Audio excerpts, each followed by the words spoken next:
All right, I've had a number of people ask me, both through Twitter and through Facebook, what my prediction is for the Gennady Golovkin Daniel Geale fight this Saturday on the 26th. And so here it is.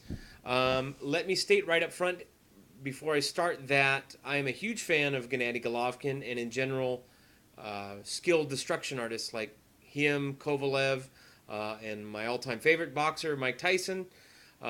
So my prediction might seem biased, but let me assure you, I don't make any boxing predictions with any biases, whatsoever.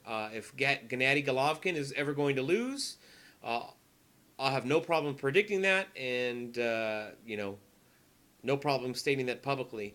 Now that said, I don't think Gennady Golovkin is going to lose this Saturday night. Now, don't get me wrong. I think Daniel Geale is a pretty durable guy, and it's debatable whether or not he is Gennady's toughest test to date. I happen to think he probably is. He might be a small step up from Matthew Macklin. Um, but I think Gennady Golovkin is an A plus fighter, and I think Daniel Geale and Matthew Macklin and guys at that level are around a B plus B level. So they're a class or two below Golovkin. I think Golovkin's a very special fighter. I'm not going to go out on a limb and say he's a great fighter yet, or Hall of Fame worthy or anything like that, because he's not. He's got a lot left to prove and a lot to do. And we'll see what happens with that as time goes on. However, this weekend, I'm picking Golovkin for the following reasons. One, Daniel Geale has never fought anyone that hits as hard as Golovkin, and although Geale has a fairly solid chin, I've seen him get clocked a few times. He's never been hit by anyone like Golovkin, and I think that's going to be obviously, the great equalizer this weekend, or the great eraser, I should say. Um, Geale's also solid. He's got real solid boxing skills. He's a mover and he's a volume puncher.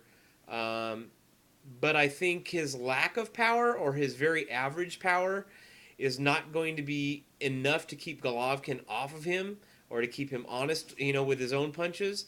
I think Golovkin's going to be able to take Geale's punches, those that do land, and Golovkin, like the master, he is in cutting off the ring, will do just that.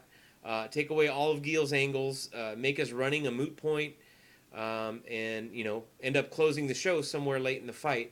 Now, as far as to which Geale shows up, he's traditionally known as a boxer puncher kind of guy. He's a fast guy, throws high volume or large number of punches. Um, I'm wondering if that Geale will actually be there Saturday night, and I'm wondering if a different Daniel Geale will step through those ropes or be there when the first bell rings, or maybe even after he takes Gennady's first hard punch. Um, I can see him fighting an overly cautious fight, not a scared or frightened type of fighting, but one that wants that demonstrates what he really wants to do is not win the fight, but survive the 12 rounds, to say, hey, I went 12 rounds with Gennady Golovkin. Um, I think that's a big possibility, and I think it's something that even the Geale supporters have been overlooking the last couple of weeks. Um, but those are the keys, I think, for Golovkin: his power, Geale's lack of power, and Gennady's ability to cut off the ring like very few boxers I've ever seen do.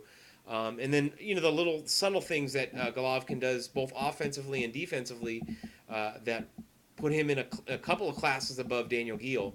Um, I think Geale's certainly a good test and a good name on the resume if Golovkin were to win this Saturday. But I don't think this is going to be the competitive fight that some think it's going to be. If Geale beat Golovkin by either decision or knockout, I would be completely and utterly shocked.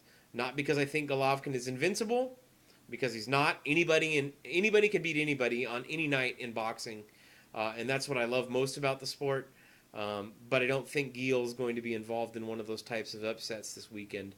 Um, so definitely look for Golovkin to ice Geale sometime in the later rounds. Um, and I don't know if it's going to be an actual knockout or a technical knockout, but I'm some sort of stoppage is gonna happen, at some point in the fight. And I will be recording myself watching the fight because people are amused by my extreme reactions, and I'll probably make a video following the fight, regardless of the outcome, to weigh in on that. All right, see you Saturday.